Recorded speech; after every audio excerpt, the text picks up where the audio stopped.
Hola jóvenes, bienvenidos a otro video para el canal.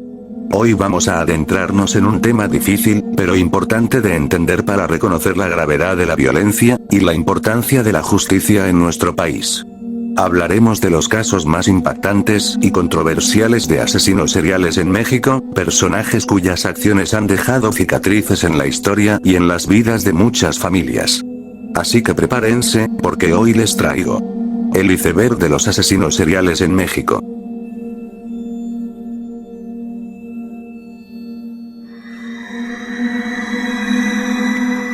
Número 1. Silvia Meraz Moreno, nacida en 1968 en Hermosillo, Sonora, es una asesina serial y líder sectaria mexicana.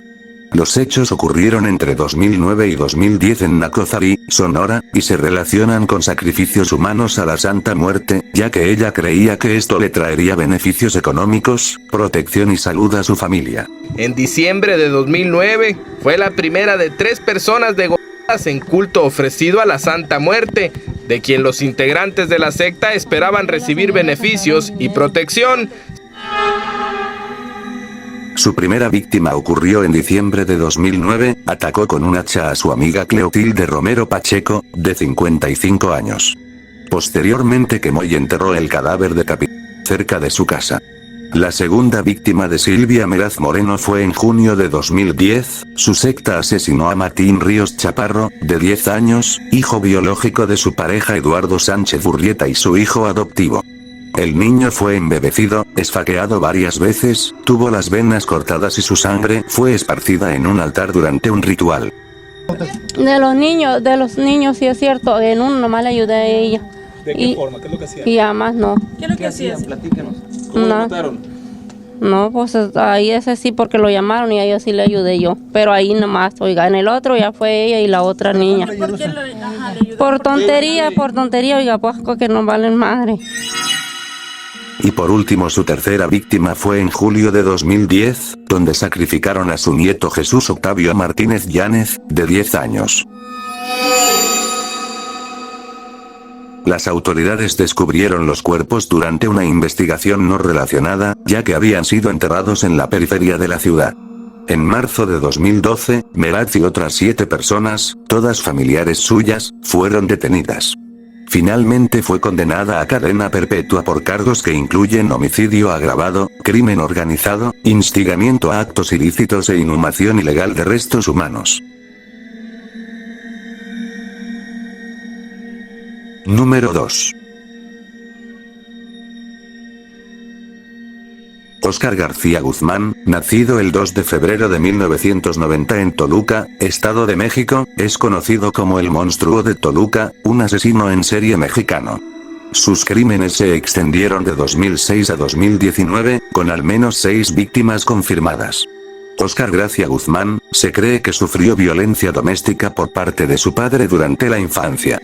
Desde joven sintió atracción por la idea de matar, y también se interesó por el Krav Maga, llegó a ser instructor, el death metal, el satanismo y las historias de asesinos seriales. La especialista doctora Peggy Ostrowski lo califica como psicópata y narcisista, ávido de atención. Su primer crimen cometido fue en 2006, a los 16 años, donde asesinó a su propio padre. El segundo crimen ocurrió en 2012, en Oxolotepec, donde mató a una mujer y a su padre. Y otros crímenes posteriores que ocurrieron entre 2018 y 2019, en ese lapso asesinó a 3 mujeres más. El 30 de octubre de 2019, durante un allanamiento en su casa de Villa Santín, Toluca, se encontraron los cuerpos estrangulados de 3 mujeres, 2 enterrados en el patio y 1 en el baño. También fue condenado por violar a una mujer y por el feminicidio de Marta Patricia Navas Sotelo en febrero de 2019. Fue identificado como sospechoso por la desaparición de una compañera universitaria en octubre de 2019 y huyó, pero fue detenido el 6 de diciembre de 2019 en la Ciudad de México. Ha recibido múltiples sentencias, sumando un total de 335 años de prisión por cargos como feminicidio, homicidio, privación ilegal de la libertad e inhumación ilegal de restos humanos.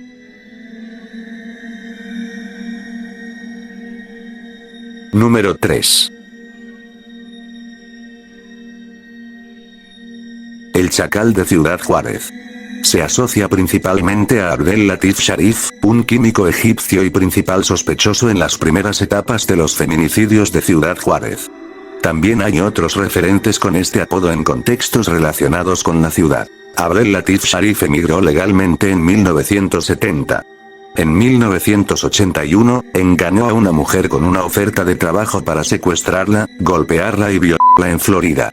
En 1984 fue condenado a 12 años de prisión por violación, fue liberado anticipadamente en 1989 por buen comportamiento, pero volvió a cometer violaciones y huyó a Ciudad Juárez para evitar audiencias de deportación. Sus hechos criminales en México fueron en octubre de 1995, una prostituta lo acusó de secuestrarla, golpearla, violarla y amenazarla, pero los cargos se desestimaron por falta de pruebas de abuso sexual. Más tarde, fue acusado de alrededor de 20 feminicidios entre 1994 y 1995, con el primer homicidio presunto en marzo de 1995. En 1995 fue detenido por la desaparición de Elizabeth Castro García, pero el cuerpo encontrado fue el de Silvia Rivera Salas. Fue condenado por el asesinato de Rivera, a 30 años de prisión, y tuvo otro juicio por 17 homicidios más. Algunos afirman que fue un chivo expiatorio, ya que los asesinatos continuaron después de su encarcelamiento. Murió de paro cardíaco en un hospital de Chihuahua el 2 de junio de 2006, a los 58 años. Número 4.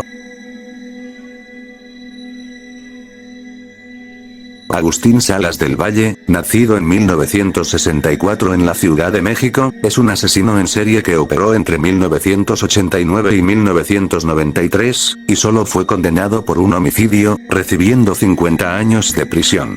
Su modus operandi era interceptar a mujeres de 20 a 40 años, en su mayoría sexoservidoras, en las calles de la zona centro de la Ciudad de México. Las conducía a hoteles, alquilaba una habitación, las golpeaba y violaba, para luego asesinarlas principalmente por estrangulación con objetos improvisados como prendas de vestir, cordones de cortinas o cables de electrodomésticos. En ocasiones también las apuñalaba. Dejaba los cuerpos semidesnudos, envueltos en colchas y ocultos bajo la cama, y en algunas ocasiones dejaba mensajes escritos en espejos y paredes. En 1989, se encontró la primera víctima estrangulada en el Hotel Magnolia de la Colonia Guerrero, considerado inicialmente un hecho aislado. Un año después, en 1990, aparecieron 9 víctimas en hoteles de La Merced, Iztapalapa y Anáhuac. La violencia fue aumentando, incluyendo apuñalamientos y mutilaciones. Una víctima encontrada el 1 de diciembre en Iztapalapa tenía manos y pies cortados. Y hasta 1993, los crímenes continuaron, y se atribuyeron un total de 30 casos a Jack el Estrangulador. Su detención fue el 7 de agosto de 1993, fue detenido por el asesinato de una sexoservidora, y aunque se convirtió en el principal sospechoso de los demás casos, su culpabilidad no pudo demostrarse en ellos. 27 de los 30 casos quedaron sin resolver, y las autoridades creen que pudieron ser obra de múltiples asesinos o imitadores. Número 5. Rudolfo Infante Jiménez, nacido en 1963 o 1967 en San Benito, Texas. Y Ana María Ruiz Villeda, nacida en 1971 en San Luis Potosí. Son una pareja de asesinos seriales conocidos como los Sádicos de Matamoros. En 1991 operaron en Matamoros, Tamaulipas, atrayendo a jóvenes mujeres con promesas de trabajo doméstico para luego retenerlas, violarlas, torturarlas, robarles y finalmente estrangularlas. Se les atribuyen al menos 8 homicidios, con menciones de un posible 9º, motivados por compulsiones sexuales. Infante era el dominante, con un sentido distorsionado de poder, mientras que Villeda mostraba una personalidad sumisa pero participaba voluntariamente, justificando la violencia como parte de su amor enfermizo. Fueron capturados el 21 de octubre de 1991 y condenados a 40 años de prisión, la pena máxima en ese entonces en Tamaulipas. Con el caso conmocionando a México y generando debates sobre la violencia oculta en espacios aparentemente normales. Número 6. Los Monstruos de Ecatepec es el nombre mediático de la pareja de asesinos seriales mexicanos formada por Patricia Martínez Bernal, nacida en 1980 en Lázaro Cárdenas, Michoacán, y Juan Carlos Hernández Béjar, nacido en 1985 en la misma ciudad, también conocidos como la Casa de los Horrores de México o los Carniceros de Ecatepec. Ambos tuvieron infancias difíciles. Hernández sufrió abusos físicos y sexuales, una lesión craneal grave a los 10 años, fue militar durante 3 años y se inició en la santería. Martínez fue violada por un primo a los 6 años, vivió en la miseria y trabajó como prostituta, conociéndose en 2008, mudándose a Ecatepec, teniendo 4 hijos y vendiendo artículos para ganarse la vida. Activos entre 2012 y 2018 en Ecatepec, Estado de México, se cree que abusaron sexualmente y asesinaron entre 10 y 20 mujeres. Su modus operandi incluyó secuestrar, torturar, desmembrar a las víctimas y confesaron practicar el canibalismo, siendo vinculados en octubre de 2018 al asesinato de Nancy Huitrón, de 28 años, y al secuestro y trata de su bebé de 2 meses. Psiquiátricamente, Hernández tuvo trastorno antisocial y abuso de sustancias, mientras que Martínez presentó trastorno límite de la personalidad y discapacidad intelectual. Fueron arrestados el 4 de octubre de 2018 al ser encontradas pertenencias de Huitrón en su hogar y restos humanos en una carriola infantil, y en 2019 ambos fueron condenados a 327 años de prisión por feminicidio, trata de personas, inhumación ilegal de restos humanos y violación. El caso generó gran conmoción en México y puso de relieve la crisis de feminicidios en el país. Número 7. Juana Dayanara Barraza Samperio, conocida como la Mataviejitas o la Dama del Silencio, nació el 27 de diciembre de 1957 en Epazoyucán, Hidalgo, México. Según palabras de Juana Barraza, tuvo una infancia traumáticas. Su madre alcohólica la cambió por 3 cervezas a un hombre que la violó repetidamente. Yo odiaba a las señoras porque mi mamá me maltrataba, me pegaba y siempre me maldecía. Ella me regaló con un señor y yo fui abusada. Por eso odiaba a las señoras. Yo sé que no es excusa, porque no merezco perdón ni de Dios ni de nadie. Perdón. Antes de su arresto, fue luchadora profesional, medía 1,78 con complexión atlética y tenía conocimientos básicos de enfermería. Activa entre finales de los años 90 y 2006 en la Ciudad de México, asesinó a mujeres de más de 60 años, muchas viviendo solas. Se hacía pasar por funcionaria gubernamental, enfermera o promotora social para ganar su confianza, luego las golpeaba o estrangulaba y las robaba. Sus rasgos físicos y la fuerza de los estrangulamientos hicieron que las autoridades inicialmente pensaran que el asesino era un hombre disfrazado, retrasando la investigación y llevando a detenciones erróneas. Se cree que sus crímenes estaban motivados por resentimiento hacia su madre, además de adorar a la Santa Muerte y usar algunos objetos de las víctimas como trofeos. Fue capturada el 25 de enero de 2006, tras ser vista huyendo de la casa de una víctima, y en 2008 fue condenada a 759 años de prisión por 16 o 17 homicidios confirmados, aunque se sospecha que pudo haber matado entre 24 y 49 personas. Actualmente cumple su sentencia en el penal de Santa Marta Acatitla, donde se casó con un preso de 76 años y vende tacos de guisado para ganarse la vida. El caso reveló fallas sistémicas en la seguridad y atención a adultos mayores, además de generar debates sobre el impacto del trauma infantil en el comportamiento criminal. Número 8.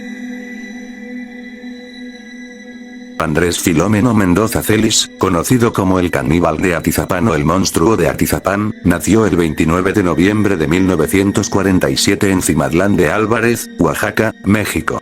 Trabajó como carnicero y llegó a ser presidente del Consejo de Participación Ciudadana del barrio Lomas de San Miguel en Atizapán de Zaragoza, Estado de México. En la comunidad era visto como un buen vecino, aunque algunos lo describían como alterado cuando bebía, adicto a la pornografía y notaron olores extraños en su hogar. Activo durante 3 décadas, cometió crímenes atroces. Se cree que asesinó a al menos 19 personas, 17 mujeres, una niña y un hombre, con especulaciones de que el número podría llegar a 50 o más. Su modus operandi incluía ganar la confianza de las víctimas, luego asesinarlas, desollarlas, filmar los crímenes y en algunos casos consumir sus restos, preparándolos en platillos como burritos, costelas fritas o bisteces que incluso servía a vecinos y policías. La desaparición de Reina González Amador el 14 de mayo de 2021 fue clave para su captura. Su esposo, el policía Bruno Ángel Portillo, rastreó su última ubicación hasta la casa de Mendoza y descubrió pruebas contundentes como restos humanos, grabaciones y pertenencias de las víctimas. Fue detenido el 15 de mayo de 2021 y condenado a prisión perpetua. El caso reveló graves fallas en el sistema de justicia mexicano y generó la ley Reina para sancionar con mayor severidad los feminicidios. Y esto ha sido todo por el video de hoy. Si te gustaría ver más vídeos relacionados, te invito a que dejes tu like y te suscribas, ya que pronto estaré subiendo más vídeos de este tipo. Sin más que decir, hasta la próxima, jóvenes.